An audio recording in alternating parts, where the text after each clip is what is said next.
I'm Henry. I like history, and sometimes the smallest stories have the longest reach. What story will we read next? The sea promised riches, spices, silver, glory. But for centuries, it also promised death. Sailors feared storms. They feared pirates. But the most reliable killer aboard any ship was invisible, slow, and inevitable. Scurvy. It crept in after weeks at sea. Gums swelling, teeth loosening, old wounds reopening, skin bruising at the lightest touch, muscles wasting away while the ship still sailed on. Men who survived cannon fire died from fruitless mouths and failing blood. By the 17th century, scurvy killed more sailors than warfare, shipwrecks, and mutiny combined. Entire crews vanished without ever seeing land. And yet, the cure was already known. It simply wasn't believed. Long before vitamins had names, people noticed patterns. Fresh plants helped. Citrus sometimes worked. But these observations were unreliable, inconsistent, and easily forgotten. Medical theories still clung to humors, imbalance, and corrupted air. Food was rarely blamed or credited. Ships carried salted meat, dried biscuits, and alcohol. Food that lasted, food that didn't rot. But it also carried no vitamin C. Without it, the human body cannot repair itself. Collagen breaks down, blood vessels weaken, healing reverses. Scurvy wasn't an infection. It was slow internal collapse.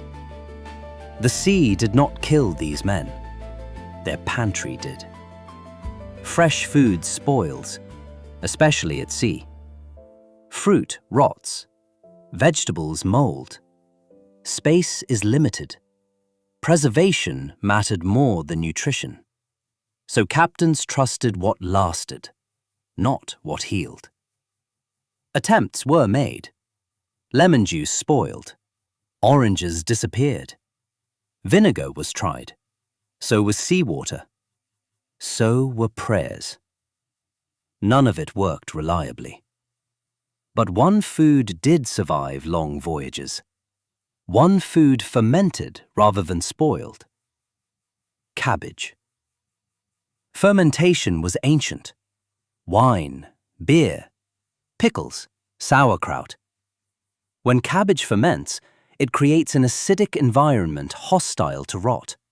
And crucially, it preserves vitamin C.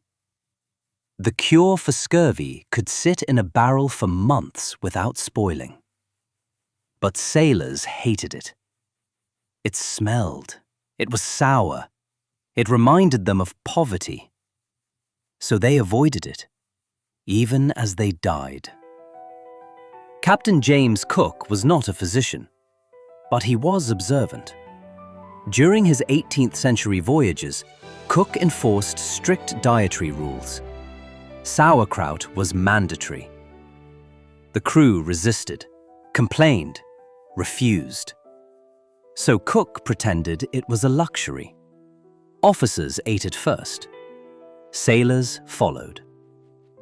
Scurvy disappeared. Not reduced, not delayed, gone. Cook lost fewer men to disease than any long-distance captain before him. The evidence was clear, but belief lagged behind proof. Medical authorities dismissed diet as coincidence. Fermentation was folk knowledge. Vitamins didn't exist, yet. So sailors kept dying, even after the cure was known. It would take nearly a century before navies formally adopted citrus or fermented foods. Lives were lost not to ignorance, but to refusal. Sauerkraut never claimed glory. It didn't sparkle, it didn't taste sweet. It didn't feel heroic, but it kept sailors alive. It carried empires across oceans. It made exploration possible. It saved thousands who never knew its name. Sometimes history isn't shaped by kings or battles, but by what survives in a barrel.